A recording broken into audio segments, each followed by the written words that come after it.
দুৰ্ভাগ্যজনক বিশ্বৰ সৰ্ববৃহৎ গণতান্ত্ৰিক দেশৰ গণতান্ত্ৰিক নেতাসকলৰ আজি গণতান্ত্ৰিক মানসিকতাটো কমপ্লিট নাইকিয়া হৈছে। চ' আমি গণতান্ত্ৰিক হয়নে নহয় এইটো ডাঙৰ এটা প্ৰশ্ন আহিছে। কোনোবা এখন চৰকাৰে নিজৰ নাগৰিক এটা ছেকশ্যনৰ নাগৰিক, আমি বড়ো জাতি হ'লেও আমি নাগৰিক হয়। চ' এটা ছেকশ্যনৰ নাগৰিক যদি সমস্যাত আছে, যদি ট্ৰাবলত আছে, পেইন আছে, কিবা এটা মানে দুৰ্যোগত ভুগি আছে, কিবা এটা সমস্যা হৈ আছে, সেই সমস্যাটো কথা পাতিব যে নোৱাৰে, কথা পাতিব যে সাহস নাই, কথা পাতিব যে আগবাঢ়ি আহিব নোৱাৰে, এইটো ভয় কৰিছে না ইগন'ৰ কৰিছে? যদি ভয় কৰিছে আৰু তেখেতসকলে কি কাম কৰিব? যদি আলোচনা কৰিবই ভয় কৰে, সমস্যা সমাধানটো বাদ দিয়ক, আলোচনা কৰিবই যদি ভয় কৰে আৰু কি সমস্যা মানে সমাধান কৰিব? এইটো এটা কথা।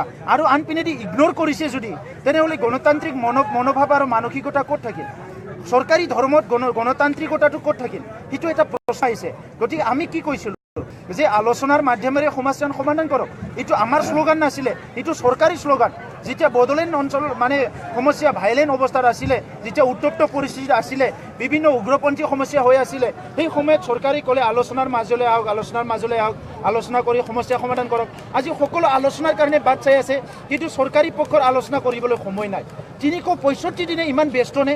ক'ত ক'ত ব্যস্ত? আমাক হোৱাইট পেপাৰ দিয়কচোন চৰকাৰে, কাৰ লগত আলোচনা কৰিছে? যিবিলাক ইম্পৰ্টেণ্ট নহয়, সেই ইম্পৰ্টেণ্ট নোহোৱা মানুহৰ লগতো প্ৰতিষ্ঠানৰ লগতো ঘণ্টা ঘণ্টা কথা পাতি চৰকাৰী মানুহ সময় পাঠাইছে, পইচা খৰচ কৰিছে।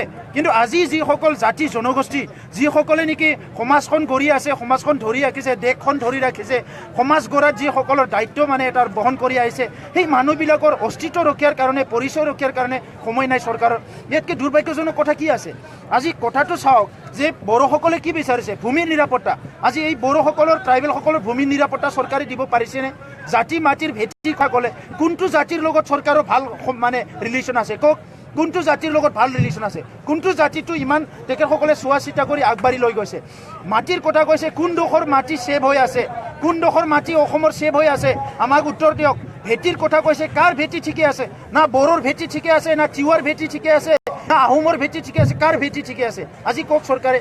গতিকে এই জাতি মাটিৰ ভেটি চৰকাৰ গঠন কৰিলে, কিন্তু নিজৰ নাগৰিকৰ লগত সমস্যা সমাধানৰ কথা আজি ভাবিব নোৱাৰে। আমাৰ কথা স্পষ্ট, বড়োসকলে নিজৰ পৰিচয় অস্তিত্ব লৈ জীয়াই থাকিব সংগ্ৰাম কৰিছে। 5,000তকৈ অধিক মানুহ মৰি গ'ল চৰকাৰী পক্ষৰ লগত সংঘাতত, চৰকাৰী পক্ষই মাৰি পেলালে। কিন্তু আজি আমি এই কথাটো লৈ পেলাই আমি হাত সাৱটি বহি নাথাকোঁ। বড়োসকলে ইয়াৰ সাংবিধানিক অধিকাৰ বিচাৰিছোঁ। আমাৰ লগত আজি ঐতিহাসিকভাৱে যিটো ইনজাষ্টিছ কৰিছে, নট অনলি হিষ্ট্ৰিকেল ইনজাষ্টিছ, চৰকাৰে আজি সাংবিধানিক ইনজাষ্টিছ কৰিছে, কনষ্টিটিউচনেল ইনজাষ্টিছ কৰিছে বড়োসকলৰ লগত। ভাৰতৰ সংবিধানৰ 2 আৰু 3 আৰ্টিকলত স্পষ্ট লিখা আছে, ভাৰত চৰকাৰে পৃথক ৰাজ্য গঠন কৰিব পাৰে। এইটো মিজোৰাম, মণিপুৰ হ'ব পাৰিলে বড়োলেণ্ড কিয় হ'ব নোৱাৰে? গতিকে সাংবিধানিক ইনজাষ্টিছ এইটো আমি কেতিয়াও সহ্য নকৰোঁ। আন্দোলন চলি আছিল আৰু চলি থাকিব, যেতিয়ালৈকে বড়োলেণ্ড নহয় আন্দোলন চলি থাকিব।